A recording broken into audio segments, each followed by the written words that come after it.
أعوذ بالله من الشيطان الرجيم. بسم الله الرحمن الرحيم. ألهاكم التكاثر حتى زرتم المقابر كلا سوف تعلمون ثم كلا سوف تعلمون كلا لو تعلمون علم اليقين لترون الجحيم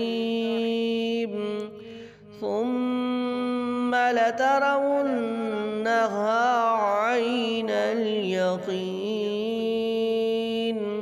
ثم لتسألن يومئذ عن النعيم.